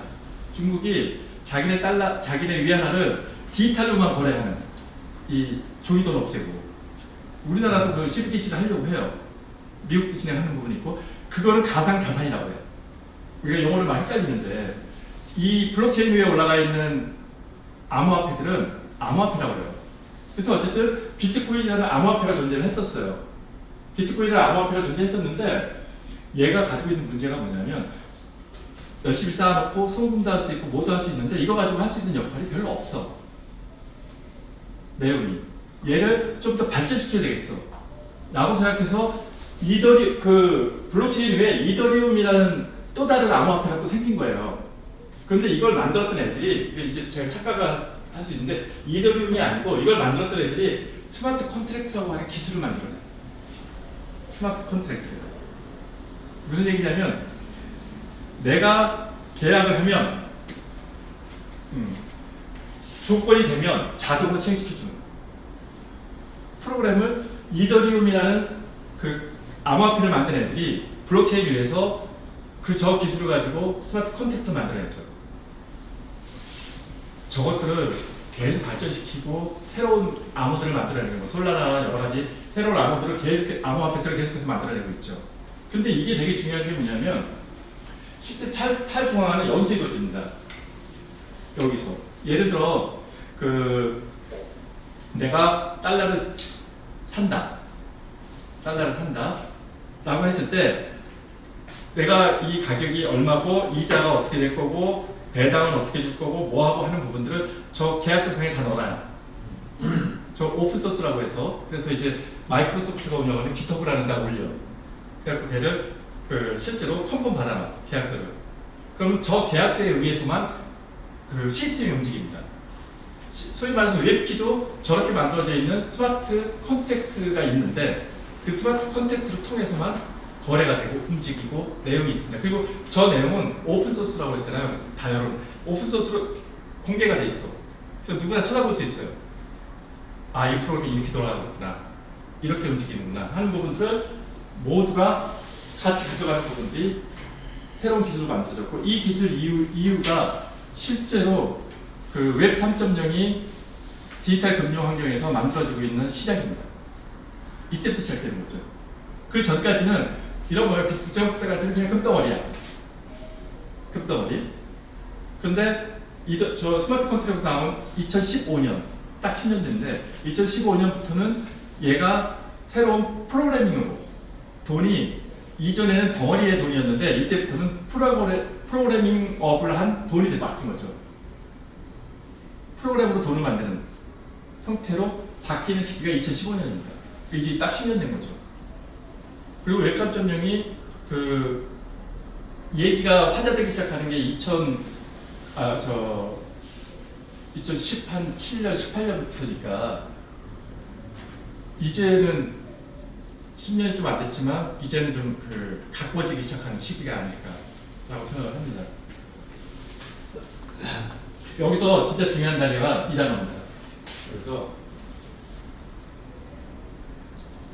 신뢰할 수 없는, 저게 영어 표현으로 쓰면 되게 웃긴 거예요.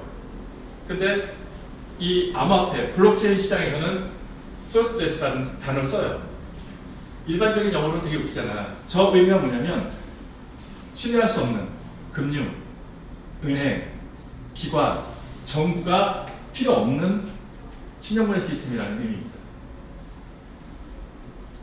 그러니까 이거는 블록체인 상에서만 쓰는 용어예요. 일반적으로 우리가 영어로 표현했을 때 좀 다른 의미가 되는데 어쨌든 신뢰할 수 없는 중앙 시스템들이 없이도 거래가 이루어진다.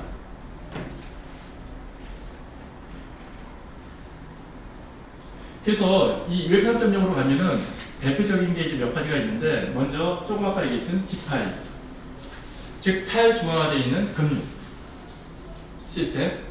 그러니까 블록체인 상에서 스마트 컨트랙트와 연동되어서 블록체인과 스마트 컨트랙트가 하나가 돼서 움직이고 있는 금융 시스템입니다. 이제 대표적인 게 웹키도 그 중에 하나죠. 그리고 우리가 이러한 시스템을 진행할 때 가장 중요하게 생각하는 게 네트워크예요. 사람. 그래서 이거를 우리 다오라고 칭합니다. 그래서 우리 그 줄리 다오라고 하고 막 이러잖아요. 그 이유가 뭐냐면 이게 협동조합이야. 협동조합. 그리고 이 디파이에서 가장 중요한 것 중에 하나가 뭐냐면 투명성입니다. 무슨 얘기냐면 원래 디파이가 처음 시작했을 때 금융으로 가기 전까지는 게임이라든가 콘텐츠에서 웹3가 진행될 때 웹3에서 가장 중요한 게 투표예요. 거버넌스. 그래서 내가 우리 게임에 와서 막 게임을 한다. 그럼 너한테 토큰을 줄게. 그럼 그 토큰이 가진 역할이 옛날에는 뭐였냐면 투표권이에요. 그래서 내가 거버넌스 토큰을 이만큼 갖고 있어. 그럼 나는 10개 투표를 할 수 있고, 내가 100개를 갖고 있어. 활동을 많이 해서 100개를 갖고 있잖아요. 그러면 100개 투표를 할 수 있어요. 그러면 그걸 갖고 뭐 하는 거냐? 우리는 그럼 그 게임 환경을 이렇게 바꾸자. 보상을 이렇게 주자. 뭐 이런 것들을 정하는 거버넌스라는 게 있었어요. 그때 다오가 있었는데 지금 다오는 똑같습니다. 거버넌스 토큰을 갖고 있어요. 그래서 이 사람들이 갖고 있는 그 웹키 같은 것들의 숫자라든가 기업 활동에 따라서 투표를 할 수 있어요. 그리고 이 투표에 의해서 이 전체 시스템의 운영 환경이나 내용들을 다 바꿀 수 있어요. 우리가 찬성도 하고 반대도 하겠죠. 네. 그게 이제 다오라고 그러고, 이게 웹키에서도 다오라는 호칭을 많이 쓰지만 실질적으로는 게임 뭐 이런 데서도 많이 써요. 일탈적으로. 그 다음이 D앱. 아까 얘기했던 지갑. 그러니까 기존의 앱은 로그인, 로그아웃하고 들어가잖아요. 근데 D앱은 뭐냐면은 그 지갑에 의해서만 연동되어져요. 그래서 우리가 가끔 착각하는 게 뭐냐면 저 쿠폰폰 같은 경우가 웹키하고 연동돼 있다라고 얘기를 하는데, 쿠폰폰에 네이버를 깔았어요. 그리고 들어가. 그때 로그인 패스워드하고 들어가. 그럼 그 네이버에 쿠폰폰에 있다고 해서 D앱이 아닌 거예요. 걔는 로그인하고 들어가잖아. 그럼 D앱이 아니야. 네이버도 또 다른 앱을 만들어야 돼요. 지갑하고 연동되어지는. 개인정보는 절대 손대지 않는 거. 그래서 지갑하고 연동되어지는 앱들이 있어요. 지금 대표적인 것들이 이제 게임, 금융, 콘텐츠, NFT 뭐 이런 식으로 연결되어 있거든요. 그런 앱들은 D앱이라고 해서 별도로 돌아가요. 그래서 우리 들어갈 때 D앱이라는 걸로 들어가잖아요. 탈중앙화되어 있는, 그러니까 블록체인 위에 올라가 있는 앱입니다. 이해 가세요? 그래서 이거는 기존에 어플리케이션이 있었는데 거기에 탈중앙화되어 있는 어플리케이션이라는 의미를 가져가는 부분들입니다. 그래서 앞서도 말씀드렸지만 가장 중요한 게 이제 블록체인 기반에서 데이터를 저장하고 어떻게 활용할 것인가 하는 부분들의 기술적인 요소들이 있고요. 과거에는 그 일을 하고 또 보상을 받았잖아요. 그러니까 직장 다니면서 사장이니 본부장이니 과장이니 하면서. 근데 지금은 다오라는 형태로서 업무를 진행하면서 내가 한 만큼의 업무나 보상, 그 기여를 통해서 보상을 받는 시스템을 만들어내는 방식이 틀려지는 거죠. 그래서 이게 사실 그 뭔가 조건이 갖춰지면 중장년들한테 제일 나아. 개인이라고 개인이 돈 버는. 지금 예를 들어 저기 선생님처럼 그 스테이킹 돼 있는 거에서 이자만 가져가겠다만 해도 돼. 뭐 레퍼럴 이런 거는 상관없다라고 했을 때도 과정이 거쳐지고 something to earn. 뭔가를 하면은 조금 더 보상이 이루어지는. 그러니까 예를 들어 그 우리 웹키에서는 리퍼럴을 더 만든다. 아니면 뭐 기여를 더 한다 하는 부분들이 생기면 돈 버는 그 수익률이 좀 더 나아지는 형태를 가져가는 것도 좋죠. 그러니까 이런 것들이 궁극적으로는 그 스마트 컨트랙트, 블록체인과 스마트 컨트랙트가 만들어내는 그 환경 속에서 뭔가의 활동을 통한 보상, 체계를 가져가는 구조로서 웹키가 존재하는 형태로 가는 겁니다. 그래서 가장 중요한 거는 이제 그 디지털 금융, 디지털 경제 영역이 변화하는 것 같아요. 계속해서 조금씩.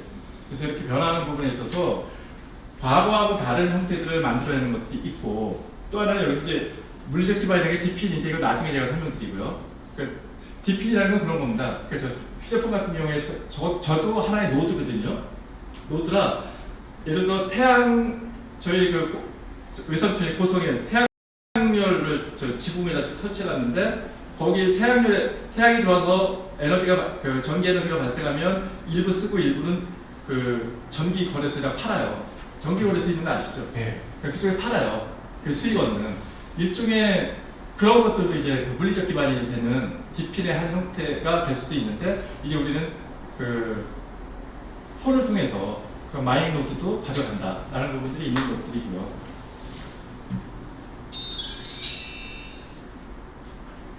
그래서 그 이제 김명도 선생님도 시작을 했지만 이게 그 앞서도 말씀드린 계속 생각하고 계획 잡고 하는 부분이 중요한 게 아니라 먼저 경험해보는 것들이 중요한 것 같아요. 그래서 저기 지갑 설치하시고 실제로 그리고 거기다가 소액이라도 금액을 넣어놓고 걔의 움직임과 그의 흐름에 대한 관심들을 높이면 공부가 될 것 같아요.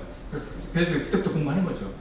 공부를 계속 하면 내가 방향성이나 수익성이 좀 확보가 되고 그 위험성에 대해서는 내가 또 담보할 수 있고 하면은 그 다음부터 조금 더 다른 방향, 더 앞서가는 방향들을 만들어낼 수 있지 않을까라고 생각합니다. 그래서 일단 오늘은 여기고 다음 주부터는 이제 웹키 쪽으로 좀 더 들어갈 거예요. 네. 궁금하신 거 있어요? 조금 이제 한 발짝 뛰었어요. 우리가 흔히 스테이블 코인 얘기를 해요. 스테이블 코인 들어봤죠? 많이 보세요 최근에. 얘기는 들었는데. 그러니까 무슨 얘기냐면은 그 USDT나 USDC 같이 그러니까 테더나 서클이 그 스테이블 코인을 만드는데 그렇게 하고 있는데 얘네들은 그냥 단순하게 하면은 달러하고 이렇게 같이 패딩해 놓은 건데 붙여놓은 거예요. 그래서 내가 한 달러를 주저하면 한 달러를 사서 가지고 있겠다. 근데 이제 그게 결국 미국 국제 형태로 갖고 있는데 갖고 있겠다 해서 달러하고 거의 비슷해요. 달러하고 USDT나 USDC. 그러는데 가끔 이런 사람들이 있습니다. 왜 스테이블 코인에 투자 안 하냐고. 근데 스테이블 코인은요 투자하는 게 아니에요. 왜냐하면 달러 막 요동치지 않잖아요. 달러하고 이렇게 묶어놨잖아요 지금. 그러니까 미국 사람들이 달러 그 스테이블 코인 쓸 일은 없겠지. 달러 쓰면 되니까.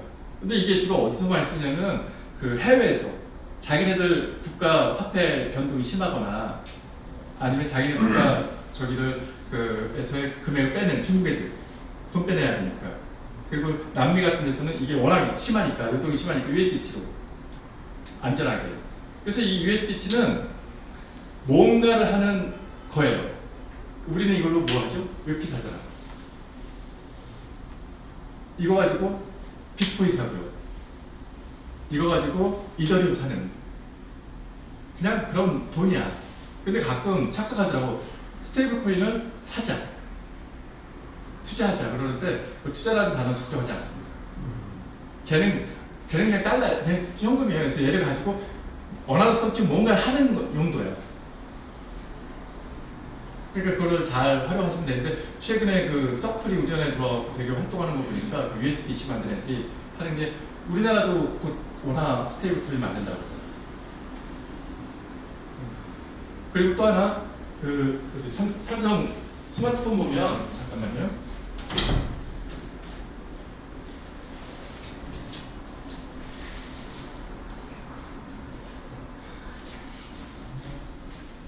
여기 보면 삼성 스마트폰 24부터는요.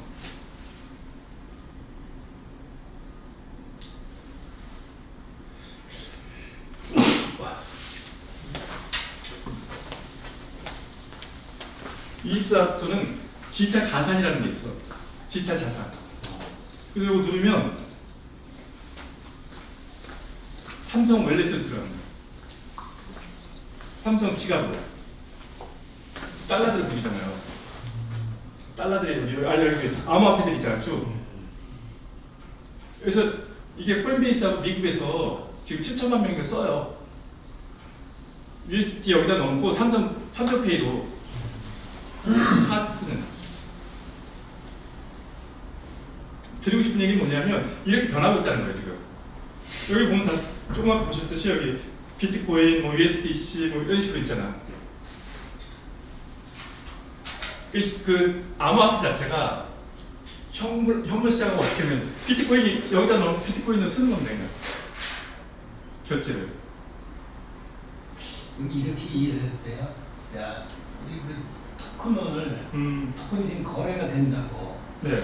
그럼 내가 팔 때는 95원에 팔아. 근데 그 즉시 거기 순간을 얘기를 하는 거예요. 팔 때는 내가 95원에 파는데 살려고 그러면 내가 100원에 사야 돼. 그럼 자 5원 차이가 나죠. 이게 지금 우리가 얘기하는 그 중간 계수가 이거 6.7이 됐든 6.5가 됐든 그 계수가 되는 거예요. 그렇게 이해해도 되나? 제가 잘 이해했죠. 다시 한번. 자 우리가 달러를 사. 어? 달러를 사는데 내가 살 때는 100원에 사야 돼. 근데 팔 때는 99원이야. 그래서 스스로 딱 빠지죠. 오케이. 이런 차이가 난다고. 우리 토큰도 그런 개념으로 이해하는데. 그럴 수도 있죠. 그런 개념이 있죠. 그런 개념이 있을까? 그런 게 있죠. 그죠? 그런 개념이 있죠. 예. 그거 같아. 그래서 우리가 중간에 6.7번, 6.5 이제 그런 개념들이 나오잖아. 그게 그런 개념 같아. 근데 이제 사장님이 생각하는 게 맞고, 맞죠? 근데 뭐냐면 거기에 대한 수수료를 달러로 생각하면 그 거래소 있잖아요. 오케이. 어디든 간에 달러를 교환하는 거래를 통해 그 수익금은 거래소로 들어가잖아요. 이게 0.1이 됐던 수수료가 들어가잖아요. 우리 토큰은 거래를 직접 하면 당연히 거래가 되니까. 아니 직접을 하더라도 거기에 수수료가 있습니다. 오케이. 그 수수료는 우리 토큰 포켓 우리 이제 외큐 있잖아요. 외큐로 들어가요 수수료가. 그래서 그걸 모아서 또 여러분들이 투자한 만큼의 이자가 들어오잖아요. 예, 그렇죠. 그 코인 같은 것이 거기에서 일부가 들어와서 이건 완성이 되는 거예요. 그러니까 이거 아주 정확한 거야. 예. 그거 같아. 그걸 하나 보여드릴게요. 그러면 또 다른 게 하나가 있는데 그 내용을 담은 자료가 이게 보통 디파이에서 돈을 모으는 방법은요. 그게 수없이 일어나니까 이게 수익성이 좋을 수밖에 없다. 중계를 거치지 않으니까. 자 이게 보면 다 켜볼 것 같아요. 보통 유동성이라는 게 있어요. 이게 이제 코인이야. 오케이, 그렇죠. 코인. 여기에 사람들이 LP라는 사람들이 돈을 넣어. 유동성에. 그러면은 여기 있는 사람이 USDT를 가지고 뭔가 다른 코인을 하나 사려고 해. 그러면은 그 오토매틱 마켓 메이커가 분석을 해요. 이게 이제 그 나중에 안 되겠는데 XIK라고 해서 그 수식이 있어. 그 수식에 따라서 그 수식은 나중에 좀 보여줄게. 되게 복잡한데 그 수식에 따라서 얘가 얘한테 환전을 해줘요. 환전을 해주고 나면 이걸 환전해줄 때 수수료를 받아. 오케이, 맞아. 수수료를 받고 그 수수료 일부를 나한테 돌려줘. 오케이. 이게 이자예요. 그렇지. 그리고 얘도 그걸 키우고. 네. 근데 개념이 완전히 이해가 됐어. 완전히 이거야 이거. 예, 이렇게 움직이는 부분들이 있어요. 그러니까 가장 중요한 건 얘는 제가 자료가 있는데 나중에 되게 복잡한 x, y, k라고 하는 x 플러스 y는 k라고 하는 어떤 그 공식 툴이 있어요. 그래서 얘가 얼마고 얼마에 들어오면 몇 퍼센트에서 어떻게 해서 어떻게 줄래하는 그건 알 필요가 없고. 그거는 이제 그게 스마트 컨트랙트에 잡히는 거예요. 맞아. 계약 조건은. 맞아 이게 이거야. 네. 이 개념이네. 가장 기본이 이겁니다. 네, 맞아요. 들어오고 누군가는 이걸 써서 아까 스테이블 코인 투자하는 거 아니라고 했잖아요. 네. 그걸 뭔가 사. 어, 그때 돈이 발생합니다. 맞아. 맞아 이 개념이네. 네. 그럼 결국적으로 지금 은행 쓰는 거하고 똑같은 그런 상황이라고 봐야 될 거 아니에요? 어떤 거? 공급자가 은행에 들어갔다가 또 쓸 사람은 있잖아 가지고 빠져나가고 그게 수수료가 붙고 그 은행하고 그 비슷한 상황이에요. 그렇죠. 근데 중요한 건 뭐냐면 얘가 스마트 컨트랙트라는 블록체인의 스마트 컨트랙트라고 하는 시스템 프로그램으로 움직인다는 거예요. 사람이 관여하지 않는다는 거예요. 지금 그걸 우리가 은행에 주잖아 수수료를. 응? 그걸 개인을 준다 그런 얘기예요. 왜? 중앙이 필요가 없으니까. 탈중앙한다는 게 지금 네. 가운데 걸 없애줘야 하는 그렇지. 얘기야. 그 수수료를 개인이 가져가는 거야. 과거에는 이게 은행이었어요. 그렇지. 근데 지금은 얘가 말은 이렇게 해놔서 무슨 은행 같잖아요. 근데 이거는 아까 얘기했지 블록체인 위에 스마트 컨트랙트로 만들어져 있는 그냥 프로그램이에요. 그래 프로그램이야 이게. 프로그램. 그 개인한테 써. 제가 이게 수익. 눈에 보이게 이렇게 만들어 놓은 거지 실제로는 블록체인 위에 프로그램입니다. 맞아요. 사람이 아니라 맞아. 은행이 없어진 거죠. 그래서 이제 우리가 얘기한 것처럼 기존에 우리가 거래를 하면 오더북이라고 해서 그 증권 거래할 때 보면 매출 쭉 있었어.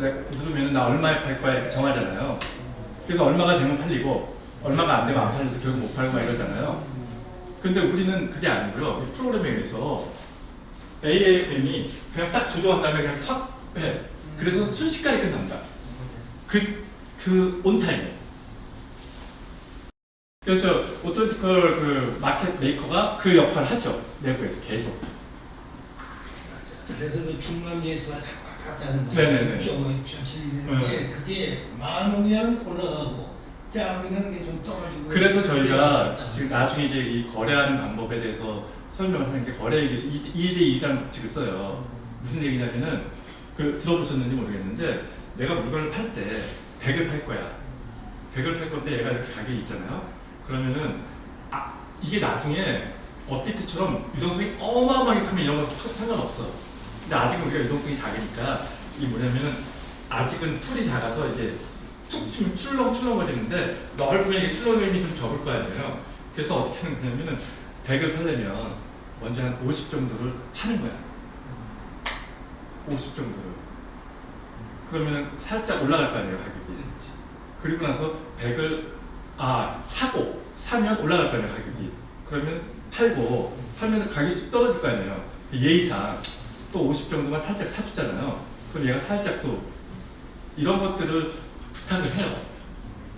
슬리피지를 좀, 슬리피지 좀 낮춰달라고. 그러니까 이게 이 말씀하신 것은 계속, 그러니까 누가 팔면 내려가고, 사면 올라가고, 이게 계속 이렇게 생기는데, 이게 큰 금액이 확 들어갔다 확 나오면은 이게 출렁거리는 거지.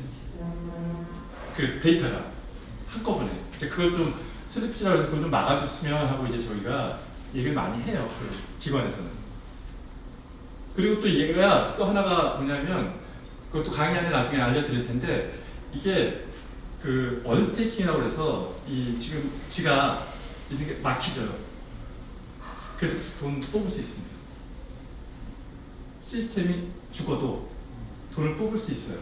네, 제가 바로 보여드릴 수 있는데 왜 그러냐면은 그 기본 이유는 아까 블록체인이라고 했죠. 돈이 어디에 잠겨 있으면 얘가 딱 잠기는 순간에 끝난 거지. 근데 얘가 블록체인 상에 숫자로 쫙 프로그램 되어 있는 거예요. 그러니까 여기 잘려도 다른 데이터들이 엮여져서 하나를 만들어내요. 그러니까 언스테이킹이라는 거, 그러니까 그 원래 게 막혀도 푸는 방법이 한 4가지가 있는데 그게 이제 그 소위 말하는 위키 재단에서 지들이 알려줄 거니까. 실제로 여기 김은영 대표 앞에서 내가 여기 시연을 보여줬었고 지금도 시연을 할 수 있는데 어쨌든 그렇게 돼. 돈은 넣었다 뺐다가 언제든지 가능해. 이 거의 한 80%는 이해가 됐어요. 아, 그러니까 다음 주에 또 드시면 되겠다. 그러니까 진짜 이해가 안 됐다. 이게 그러니까 이게 제일 중요한 게 뭐냐면요. 이 부분만 이해하면 돼요. 다 필요 없고. 자, 우리는 8중앙에 있는 아까처럼 AMM 같이 이동성 풀을 그렇게 쓴다. 근데 이거를 운영하는 기본적인 것이 스마트 컨트랙트라는 계약서다. 이 프로그래밍 돼 있는 거. 그리고 우리가 활동을 하는 부분들이 스테이킹이라는 나 이동성 같은 어떤 거래에 관계되어지는 어떤 기여들을 한다. 이 세 가지가 돌아가면은 아까처럼 금융이 이루어진다라고 주장을 하는 것이죠. 아직도 여전히 힘드시죠? 한 번 더 들어보시면 돼요. 자주 들어보시면 돼요. 10번 들으면 10번 들으면 이해가 돼. 언제 다음에 또 교육이 있어요? 화요일, 금요일 매주 하는데 이제 제가 오늘 한 주제도 있고 또 사실은 이게 한 6, 7개가 돼요. 이거 다음에는 이렇게 어떻게 생겼는지 또 보상체가 어떤지 좀 더 구체적으로 아까 AMM처럼 그런 프로그램이 어떻게 돌아가고 있는지 도대체 뭐 유동성은 어떻게 모이고 왜 아까 이자가 생기냐고 했잖아요. 조그맣게 생긴 이자는 전체 중에 하나입니다. 그러니까 또 저게 생기는 시뇰리지라고 해서 이제 주조 상태에서의 내용 이런 것들이 계속 반복되어지는데 어쨌든 준비되는 대로 계속 갈 거니까 화, 목, 금 2시부터 4시 사이에